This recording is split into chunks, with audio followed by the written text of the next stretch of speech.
So welcome to Chit Chat with me, Kate Latham-Whitley from Startup to Setup. I have the wonderful, lovely Gilly Workman here today with me, who is a psychic clairvoyant.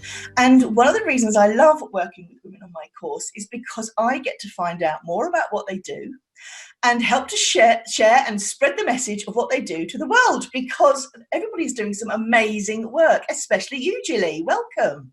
Thank you, Kate. Lovely to see you.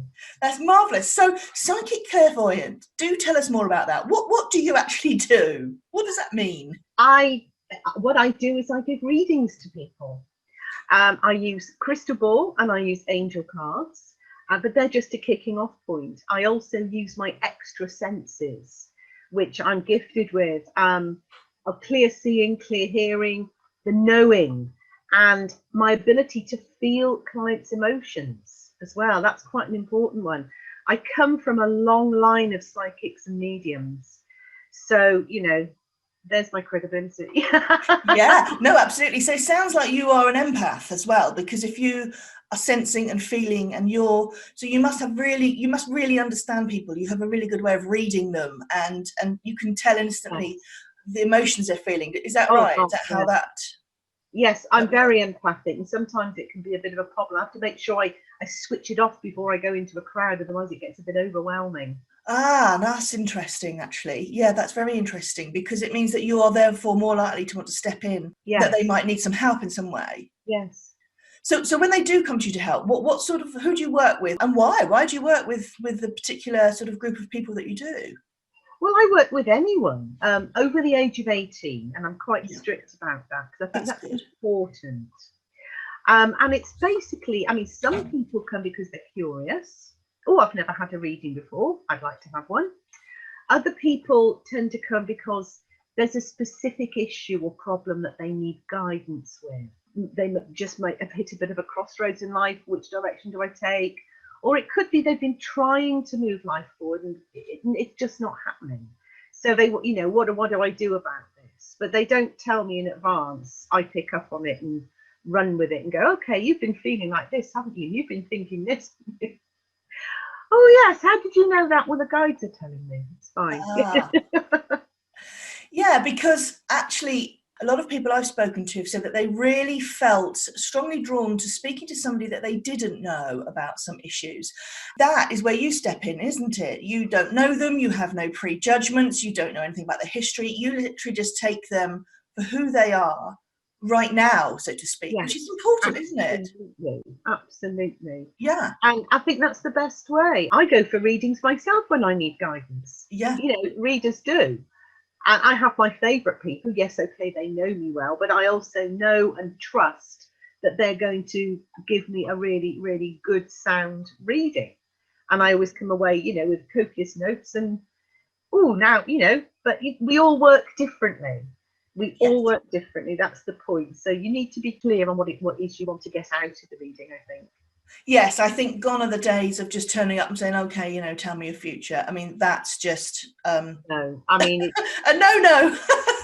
No, but the point is, you can't, you know, definitely predict somebody's future. Because the thing is, we all have free will. The future is not set in stone. All I can do is say, this is the potential, should you choose to go with the guidance. And obviously, once I've given the reading, it's up to them whether they go with it or not. Yes, absolutely, absolutely. And you do develop quite a nice relationship, don't you? And you have a lot of repeat customers, people who come with trust. Yeah. Have you always done this? I guess you could say that. I did my first reading at the age of 15. Oh, okay. Yeah. Yes, I know. And I know. And it was a bit scary, actually, because I think my mother and my grandmother who lived with us and myself had gone around to a next door neighbour, and she had a set of tarot cards. Now, I've said, you know, I come from a long line of psychics medium. Mum was a trance medium, and she was president of our local spiritualist church for 12 years. Wow. I never saw her do trance. That terrified me. She also read palms, and my grandmother read tea leaves. My great-grandmother was psychic. My daughter's psychic, so's my eldest granddaughter, and my eldest son as well. Crikey. Infected the lot of them, unfortunately. Anyway, I was messing about with these tarot cards, having never seen them before. And I did a reading for my mother. And I saw in the cards I can remember this so clearly. You know, you're not going to complete your life with dad. Now, being 15 years old, I thought, oh my God, he's going to die. So he killed an accident. That wasn't the case. They divorced 3 years later. Crikey. Well, that must have been like a wow. Yes, it was. And, you know, apart from that, I've been seeing spirits since I was a small child, you know, and it was just what I was used to. To me, it was normal. But then as time has, you know, when I sort of was in the 20s and 30s, very busy having babies and stuff, you know, you don't have the time and space for that. But as time went on, I did some workshops. Yeah. I sat in various development circles to really fine tune, you know, making my connections and stuff, and to fine tune my gifts and abilities. And I also worked on a psychic phone line for a couple of years as well. Well, that's interesting. And that was very, very good experience, because that gave me the, you know, yes, I hadn't occurred to me about working remotely. But of course, during lockdown, that's been the only way you could work. Well, absolutely. And that actually raises a really good question, because if, you know, when you mentioned about the psychic hotline, well, I suspect you must have had people coming and phoning in with all sorts of specific issues and reasons, because somebody that actually goes to a fair, wanders around, or sees someone online, thinks, oh yeah, that sounds good. Actually, that might be what I need. That's a different approach to somebody who makes the effort to actually phone up and say, do you know what? I've got a problem. I'm going to need some help. So what sort of problems overall? You must have got a quite a sort of an average, I guess. We're all fairly similar as human beings, aren't we? What sort of problems mostly do your clients have? It all sorts. You know, the relationship. Now, on the phone lines, I would say probably 98% of the callers wanted to know about their love life. When are they going to meet their soulmate? Where am I going to meet them? What colour hair? It's like, it doesn't work like that. Let's suspend that. So loneliness would have probably one of the problems. Others career direction. Others are like, well, I'm trying to move my life forward. It's not working. Yeah. Other times, you know, like I said before, other times people are just curious. Yes. What can you pick up? Yes. Others may come with a sort of a nagging feeling that something's not quite right. They need some guidance. They can't put the finger on what it is. Or experiencing, I mean, another one is you'll get, you know, it seems to come in clusters, which is quite interesting. You'll get a cluster of people within a few months that find that they're sort of going around in circles. It's the same problems repeating. So how is that having, what sort of impact is that having on their lives then for them? Well, it's holding them back. Yeah. It's holding them back. It's frustrating to find themselves going, and this sort of need to understand, but why is this constantly happening to me? Yeah. And that's when, you know, we can really go in. And I don't want to freak too many people out, but this can relate to issues from past lives, because I do believe in past lives and reincarnation. It could be that, or very often it's something that happened to them as a child. Right. So we're going into inner child work, if people are familiar with that. If not, Google it. So, for instance, if somebody has had a traumatic event, say at the age of 5. Now, at the age of 5, we're vulnerable, we are dependent. Yes. If something would be traumatic, then to look at the same incident with the eyes of an adult, it'd be, well, that was nothing. Why is it still bothering you? You would have experience, you know, the knowledge in how to rationalise. You don't have any rationalisation, do you, at the age of 5, do you? So what can be going on with clients is something broadly similar might happen again.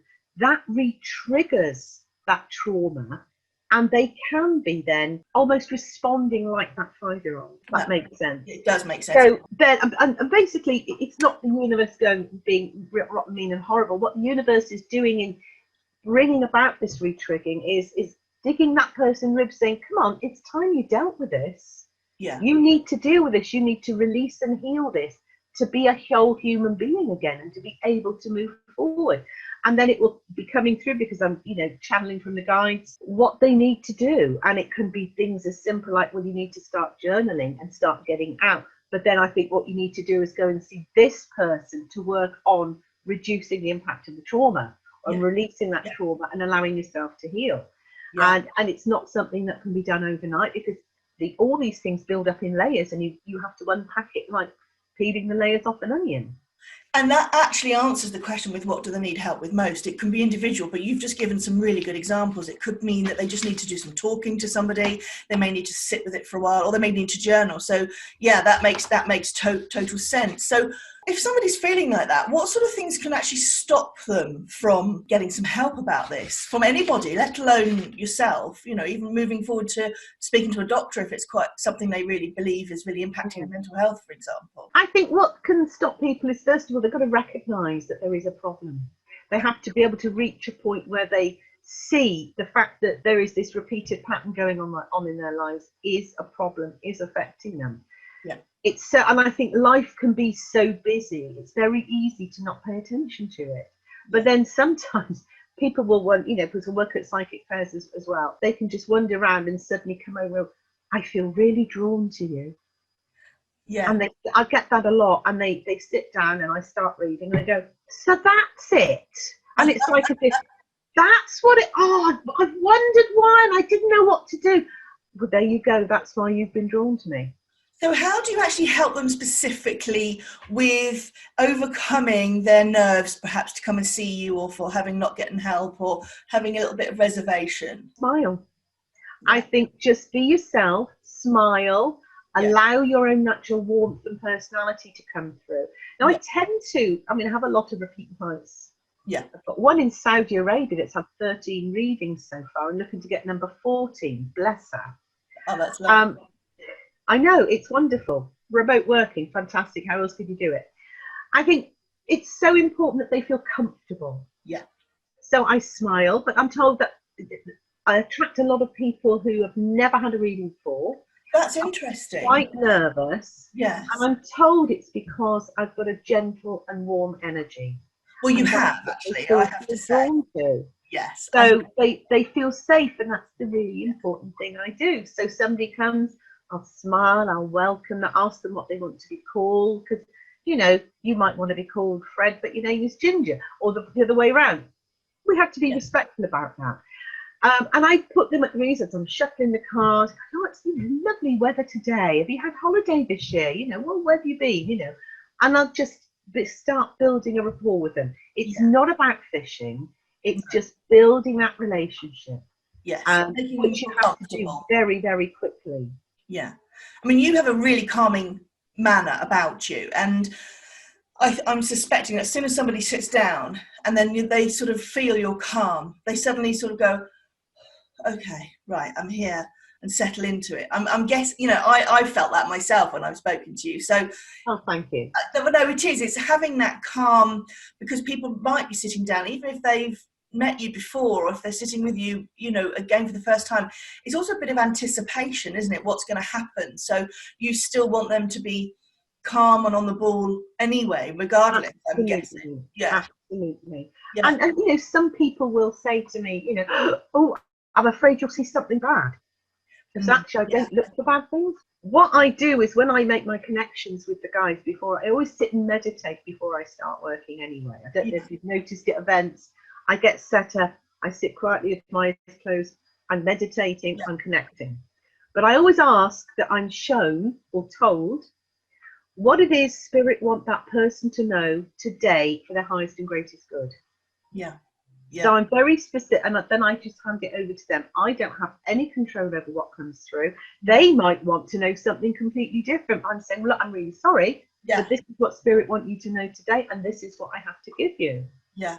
So when somebody sits down and you've got through the rapport, what do you actually do when you're taking somebody through, like, you know, if they're a new client, what's the sort of one of the first things that you go through when you're I always ask them if they've got any questions, first of all, you know, because they might want to know how I work. And as I'm shuffling the cards, I'm going to get you to pick them. And while they're doing that, I'm looking in the crystal ball and giving them what I'm seeing there. Then when they pick the cards, we turn them over and I just go for it.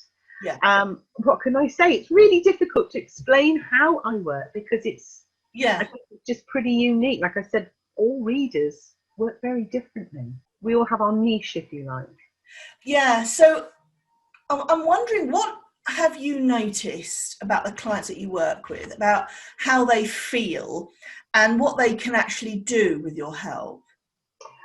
how do they feel? They usually feel a lot lighter Yeah. afterwards because it's like, I've now got the answer. Yeah. But then it's up to them if they're going to do the work or not. I'm sorry, but my readings do, and it's the spirit, not me. It does involve homework. Yeah. But just knowing that they have some options can just make all the difference. And I can remember reading for one woman at a fair, I think it was in Coventry. And I felt there were a couple of books that she would benefit from. So she went around all the bookstores at this fair, bought them, then came back and said, look, I've got them already. Oh, well, that's brilliant. So, which is lovely. And I will get contact from people saying, well, I've done this, this, and this. And this, I can see this is working now. So now I'm going to take the next step. And I guess some people just choose not to, but that's their choice. Yeah, because you also offer a unique selling point, don't you, is what they call it. But you actually give people a copy. You record the reading, don't you? Because you offer 100% transparency and integrity. And you told me that for people to just come along, quite often they don't take all the information in and they don't remember it, and because they're caught in the moment. So I love that. I love that that must be really positive reviews for that. I think it's very much appreciated. As far as I know, there's nobody else in this county that offers it. And I'm normally the only reader at a fair offering it. And what I do is I record it direct onto a CD for the person to take away with them. So they've got it. Because even if you take notes, and I know from my own experience, because I go for readings, even if you're taking notes, you can't get it all down. And even if you did, you're going to be listening to something else the reader is saying. Yeah. So the lovely thing is you can listen to it as often and being able to just take a CD home with them, which is all about them, nothing's stored or kept anywhere. It's all just recorded and given straight to them. Yeah. That's marvellous, isn't it? That's lovely. So I bet you have loads of testimonials, don't you? I know you have. I do, yes. I've got a page full of them on my website. Yeah, I see them pop up all over the place on social media. It's lovely. It's absolutely lovely. Yeah, I mean, I get wonderful. I mean, I'm so grateful because I couldn't tell you how many readings I've done. I should think it's running into thousands by now. Yes. Somebody's got to be really, really keen to make the effort to contact you or to write it down for you, to give you that feedback. But, things like, oh, thank you for the clarity. I've had a light bulb moment now. Wow. I've been described as thorough, accurate, sensitive, insightful, thought-provoking, intuitive.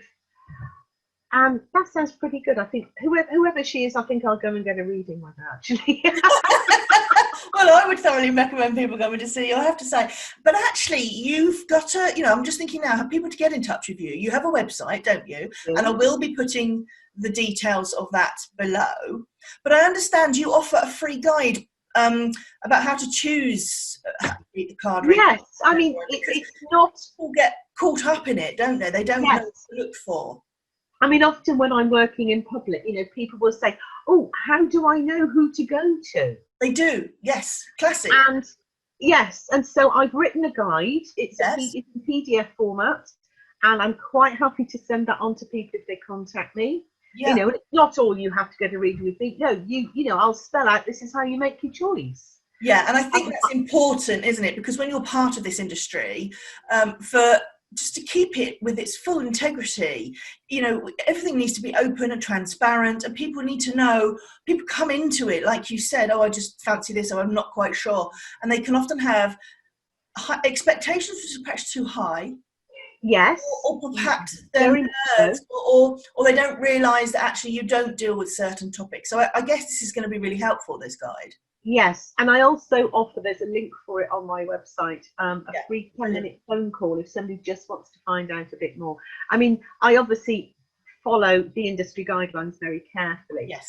For instance, we are, the advice, I don't think it's law, but I personally will not read for anybody under the age of 18, because under the age of 18, are they mature enough to deal with whatever comes up? Exactly. Yes. Yeah. And I've seen other people read for like 13, 14-year-olds, and it's like, no, I won't. I'm sorry. So I've actually turned people down. I've turned business down because I'm strict about that. Yeah. We're not to we're not to predict the sex of an unborn child. We're not to look at outcomes of health problems, and we're not to look at the outcomes of legal proceedings. Yeah. Which is fair comment. Absolutely. I think so. I remember I was working at a fair in, where was it? Chipping Sodbury, which is one I used to do twice a year. And this delightful little lady in her 80s come and sat down. I think she was one of the last clients today. We had a lovely chat and I did her a reading. And she said, I said at the end, do you have any questions? She said, yeah. She said, can you tell me when I'm going to die? Oh, crikey. And I said, my darling, I'm not even going to look. No. Because what would you do with that information? No. Just go and enjoy your life. Yes. Yeah. You know, enjoy each day. Don't even think about that. I love that. You didn't say no or yes. You just said, I wouldn't even look. And then you gave her a reason why. I think that is respectful for what she obviously felt she needed, but you respectfully declined without sort of making her think, oh, it's just because you're not good enough. It's nothing to do with that. It's because actually there's more behind it to that, isn't there? And I think that's what some people don't always, aren't always, well, I'm not aware of it because they've not perhaps come up against it before or I was very taken aback, I can tell you. Yeah. Think on the feet time. Gilly, this has been fantastic. Thank you so much for doing this interview with me. I absolutely love finding out more about, or everybody does, but you have a wonderful approach to it all. You have everything, that compassion, integrity. I can't see why you haven't got hordes lining up outside your door as we speak. Thank you, Kate. It's been lovely. Thank you so much. Thank you so much. And yes, I will put the links to Gilly. I'll give you the link to her website. It'll be in the show notes. Thank you, Gilly, for Chit Chat. Thank you, Kate.